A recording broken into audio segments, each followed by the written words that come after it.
आज हम लोग बात करने वाले हैं हिंदी कोर। हिंदी कोर में जो 2023 मतलब इस साल जो आपका एग्ज़ाम में पूछा गया था, फाइनल एग्ज़ाम में जो आपको क्वेश्चंस पूछा गया था, हम लोग उसके बारे में बात करेंगे। ठीक है, ये मूलतः क्या है, हिंदी को मतलब जिन बच्चों का हिंदी कोर है 11th क्लास में, उस बच्चों के लिए ये वीडियो बहुत ही महत्वपूर्ण है। ठीक है, इस पेपर में क्या हुआ था, 2023 में जो आपका पेपर हुआ था हिंदी का, उसमें टोटल जो अंक था वो 40 अंक था, मतलब 40 नंबर का आपको एग्ज़ाम देना था। कितने समय पे? 1 घंटा में। ठीक है, आपको 40 अंक का एग्ज़ाम देना था, कितने समय पे? 1 घंटा में। तो चलिए हम लोग देखते हैं कि इस बार जो आपका क्वेश्चंस पूछा गया था फाइनल एग्ज़ाम में, वो क्वेश्चन किस तरह का था। वीडियो को अंत तक देखना है ताकि आपको बेहतर ढंग से समझ आए और आप एक एक क्वेश्चंस को समझो। क्वेश्चंस कहाँ से पूछ रहा है, इसका क्या पैटर्न रहा है और क्वेश्चंस को कैसे सॉल्व किया जाता है ना।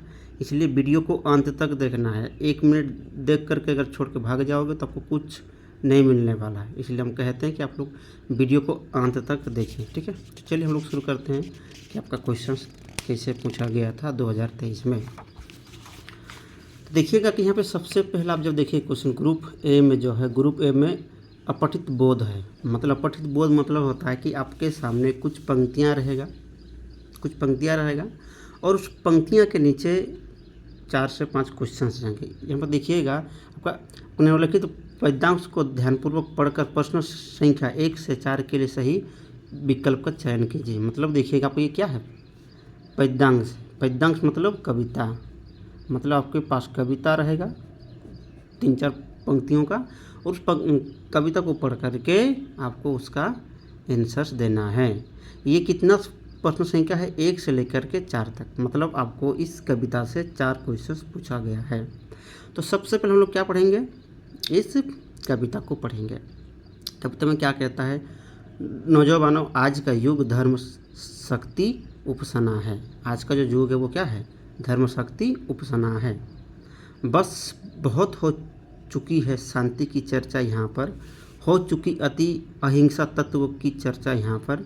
यह मधुर सिद्धांत रक्षा देश की पर कर न पाए, ऐतिहासिक सत्य है यह सत्य अब पहचाना है। ये आपका कविता रहा।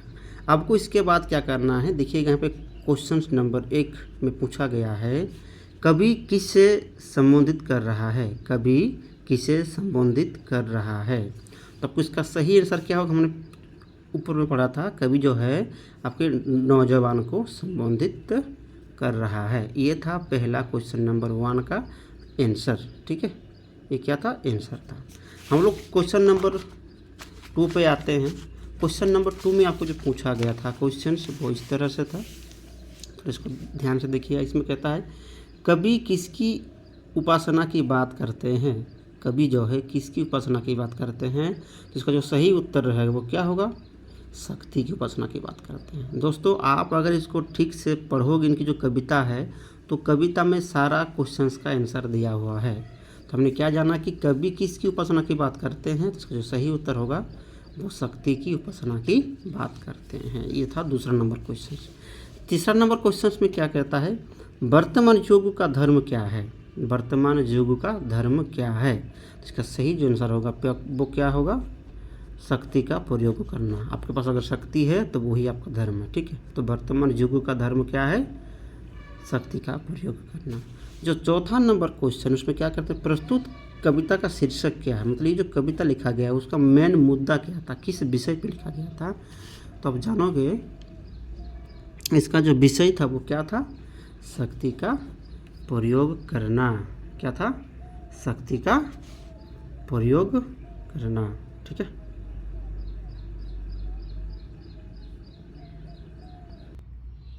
तो हमने अभी समझा कि प्रस्तुत कविता का शीर्षक क्या है, तो वो क्या था, शक्ति का प्रयोग करना।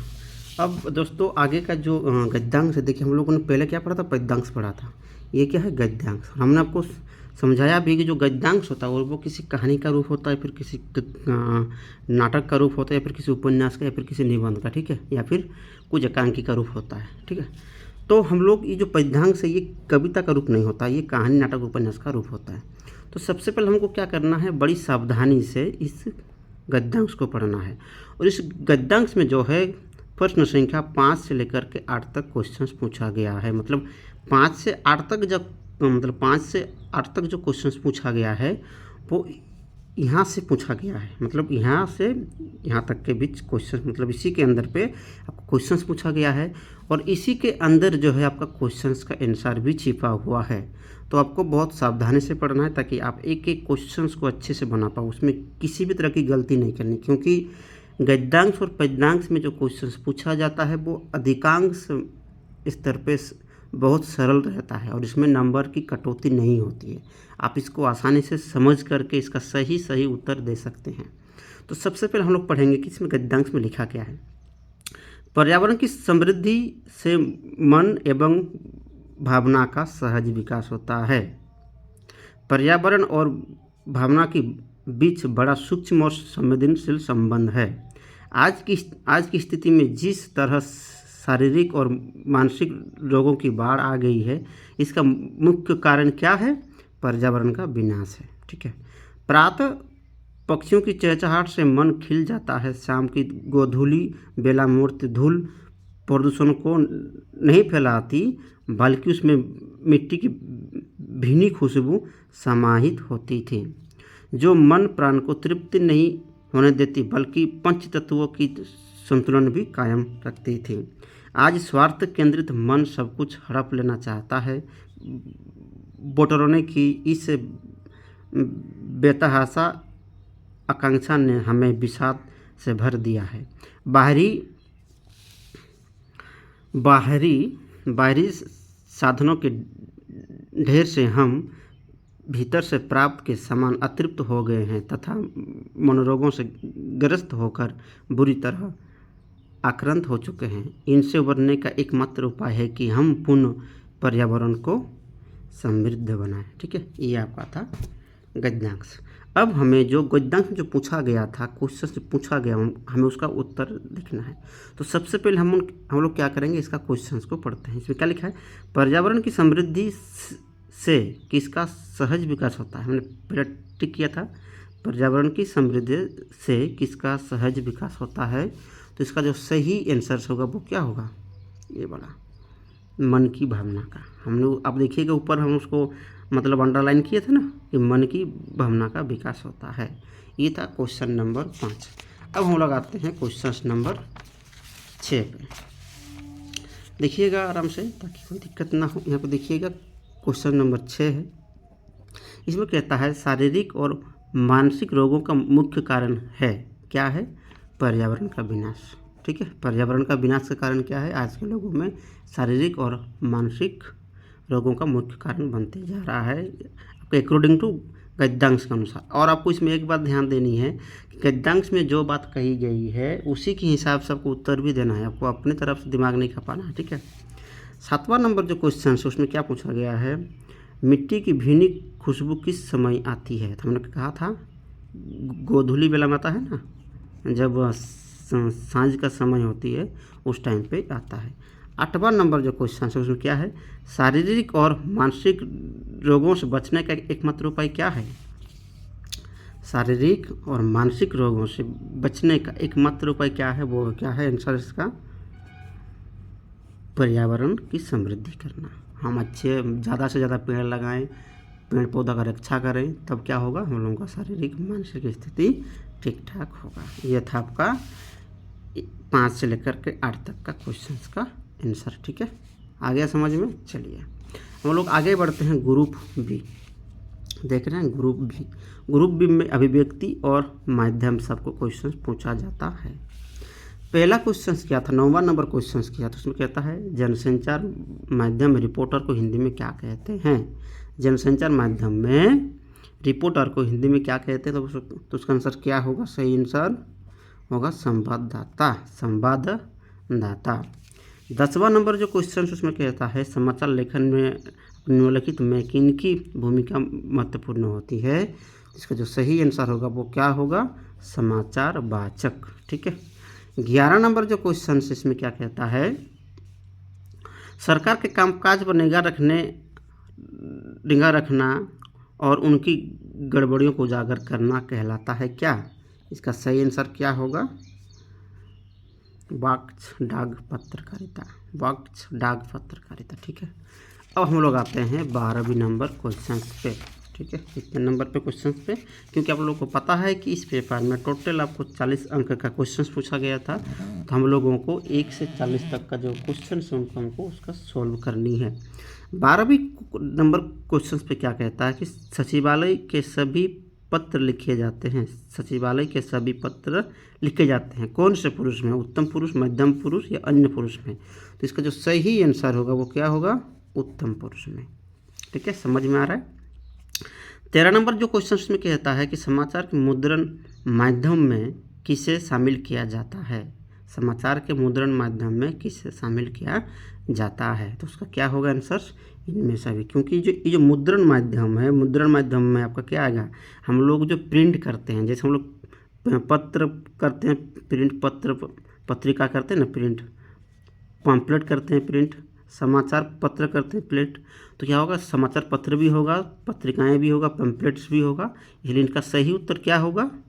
इनमें से सभी। ठीक है, 14वां नंबर जो क्वेश्चन में क्या कहता है कि निबंध का अर्थ क्या होता है? निबंध का अर्थ क्या होता है? तो दोस्तों इसका जो सही आंसर होगा वो क्या होगा? बांधना। हम लोग जब क्लास में इसको पढ़ेंगे, और आप अगर हमारी कॉलेज में एडमिशन लिए नहीं हो तो हम चाहेंगे कि आपको वीडियो लेक्चर के माध्यम से हम इन सब का क्लासेस आपको करा दें, तो आप हमारे साथ जुड़े रहिएगा। और दूसरी बात है कि आप ऐसे तो क्या होगा कि आपको, हमको लगता है कि अधिकांश वीडियो नहीं मिलेगा, इसलिए चैनल को भी सब्सक्राइब करके रखना है, ताकि कोई भी जो वीडियो हम यहाँ से तैयार करेंगे यूट्यूब में छोड़ेंगे वो आपको मतलब आप तक वो पहुँच जाए।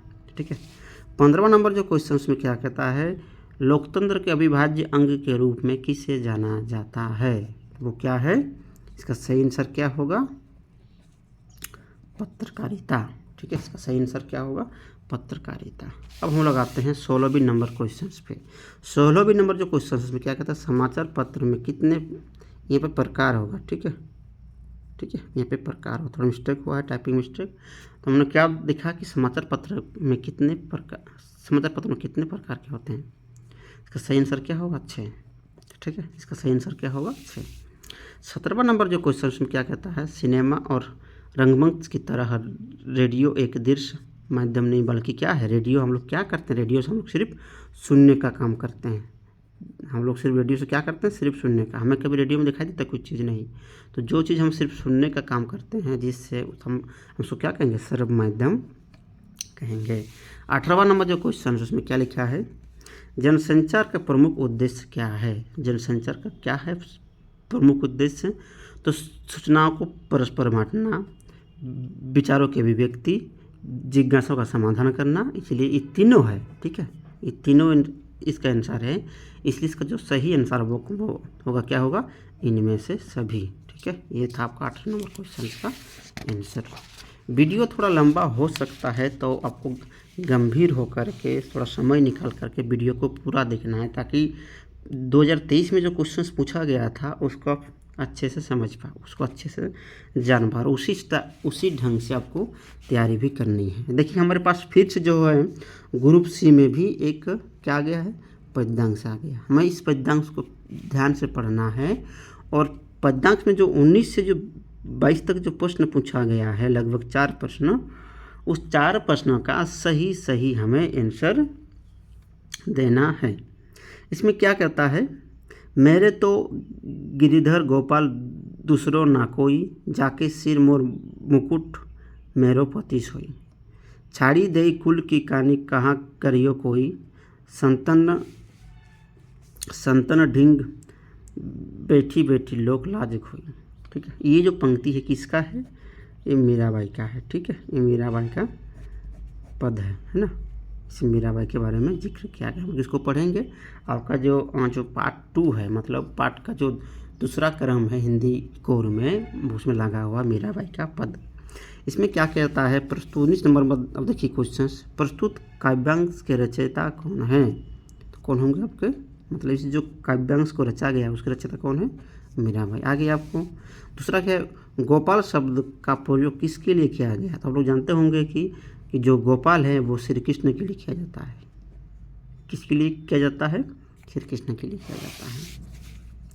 किस नंबर जो क्वेश्चन में क्या लिखा गया, कुल की कहानी का अर्थ क्या है? कुल की कहानी का अर्थ होता है परिवार की मर्यादा। क्या होती है? परिवार की मर्यादा। 22 नंबर जो क्वेश्चन है उसमें क्या लिखा गया है, मीराबाई ने अपना पति किसे स्वीकार किया है? तो आप लोग जब इसका पढ़ोगे पद को तो उसमें जो श्री कृष्ण को अपना पति मान लेते हैं। अब लोग आते हैं कुछ नए प्रश्नों पर। यहाँ से शुरू होता है कुछ किताब से प्रश्न। यहाँ पर क्या कहता है, प्रतिक्षण नतुन बेस बनकर कौन बदल रहा है? प्रतिक्षण नतुन बेस बदलकर प्रतिक्षण नतुन बेस बनकर बदल रहा है। कौन बदल रहा है? वारिधमाला। इसका सही आंसर क्या होगा? वारिधमाला। 24 नंबर जो क्वेश्चन उसमें क्या कहता है, जीवन के अंतिम दिनों में मीराबाई कहाँ चली गई? जीवन के अंतिम दिनों में जो है मीराबाई कहाँ चली गई थी? तो उसका जो सही आंसर होगा वो क्या होगा? द्वारिका जाकर के मीराबाई ने अपना प्राण त्याग दिया था। हम लोग इसके बाद का जो क्वेश्चन है 25 नंबर उसमें देखते हैं। उसमें कहता है, घर की याद कविता में कवि ने किस दौरान लिखी थी? तो ये जो है घर की याद ये किसका है? भवानी प्रसाद मिश्र का। ठीक है, आप जब किताब पढ़ोगे तो आपको समझ में आएगा ये भवानी प्रसाद मिश्र जी का है। और ये जब भवानी प्रसाद जी जब जेल में थे तब इन्होंने लिखा था घर की याद नामक कविता। इसके बाद तो 26वां नंबर क्वेश्चन में क्या होता है, किसी जुगनू की लो में पढ़ना का अर्थ क्या है? साधनहीनता की स्थिति से गुजारना। देखिएगा ना कि अगर आपके पास अगर लाइट नहीं हो तो आप क्या करोगे? जा कर के जुगनू की लो में पढ़ोगे, है ना। इसका सही आंसर क्या होगा? साधनहीनता की स्थिति से पढ़ना। 27वां नंबर जो क्वेश्चन में क्या कहता है, आओ मिलकर बचाएं कविता के अनुसार रोने के लिए कितना एकांत बचाना चाहिए? इसका सही आंसर क्या होगा? मिट्टी भर। ठीक है, इसका सही आंसर क्या होगा? मिट्टी भर।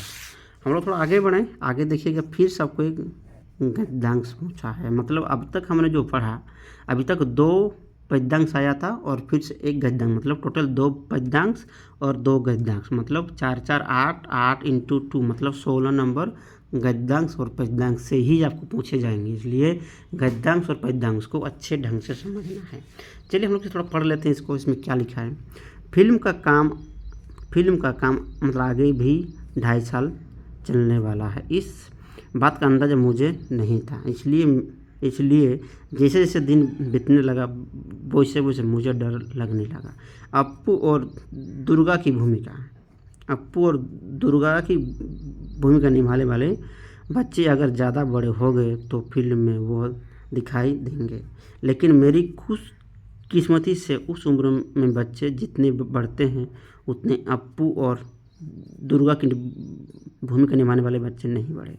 इंदिरा ठाकुरुन की भूमिका निभाने वाली 80 साल की उम्र की चुन्नी वाली देवी 2.5 साल तक काम कर सकी, यह भी मेरे सौभाग्य की बात है। ये आपका था गद्यांश को। अब हम लोग देखते हैं इसमें क्वेश्चंस क्या पूछा गया था। अप्पू के 2.5 साल के पाठ के लेखक कौन है? अप्पू के 2.5 साल के जो पाठ के लेखक है वो कौन है? सत्यजीत राय। ठीक है, इसमें चूँकि उसको जिक्र किया गया नहीं है बट आपको वो पढ़ना, वो कौन है? सत्यजीत राय। ठीक है, फिल्म का काम कितने साल तक चलने वाला था? तो आपको पता है 2.5 साल तक चलने वाला था।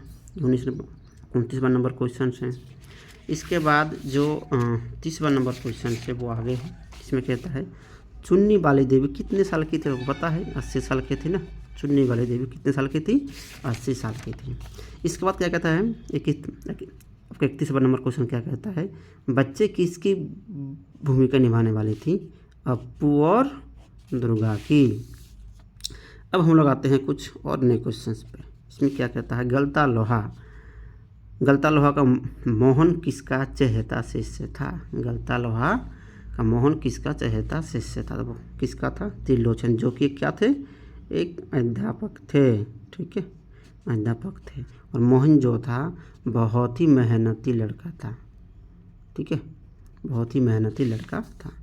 33वां नंबर जो क्वेश्चन है, विदाई संभाषण पाठ में किसकी विदाई की चर्चा की गई है? तो वो है आंसर इसका जो है लॉर्ड कर्जन की। 34वां नंबर जो क्वेश्चन उसमें कहता है, रजनी किस प्रकार की नारी थी? रजनी जो है किस प्रकार की नारी थी? तो वो संघर्षशील भी थी, अन्याय के प्रति विरोध भी करती थी और निर्भीक मतलब किसी से नहीं डरती थी। इसलिए इसका सही आंसर क्या होगा? इनमें से सभी। 35 नंबर जो क्वेश्चन उसका क्या क्वेश्चन है, स्पीति नदी किस नदी में मिलती है? स्पीति जो नदी है वो किस नदी में मिलती है? तो इसका जो सही आंसर होगा वो क्या होगा? सतलुज नदी में मिलती है। 36वां नंबर जो क्वेश्चन उसमें क्या कहता है, जानुम का पेड़ कृष्णचंद्र की एक प्रसिद्ध कथा है। तो वो किस तरह की कथा है? हास्य व्यंग कथा। इसमें जो समाज की जो व्यवस्था है और जो अधिकारियों की जो व्यवस्था उसके ऊपर हास्य व्यंग किया गया है। 37वां नंबर जो क्वेश्चन है क्या कहते हैं, राजस्थान के रजत बूंदे पाठ में किस समस्या की ओर संकेत किया गया है? तो इसका जो सही आंसर होगा वो क्या होगा? पानी की ओर। 38वां नंबर जो क्वेश्चन उसमें क्या कहता है, लता मंगेशकर किस सुप्रसिद्ध गायक की बेटी थी? इसका आंसर क्या होगा? दीनानाथ। पालर पानी किसे कहते हैं? बरसात की पानी को। और अंतिम जो क्वेश्चन है, बेबी हलदर को लिखने के लिए किसने उत्साहित किया था? तो उसका सही आंसर क्या होगा? सुनील ने। तो ये था आपका पूरा 40 क्वेश्चंस का आंसर। आप इसको एक बार ठीक से देख लीजिएगा और अगर वीडियो अगर सही लगे तो लाइक एंड सब्सक्राइब कर लीजिएगा। और आपका अगर कोई दोस्त इंटर में पढ़ रहे हैं जो जैक बोर्ड से है तो उसको भी शेयर कर दीजिएगा। चलिए धन्यवाद, मिलते हैं अगले वीडियो पे।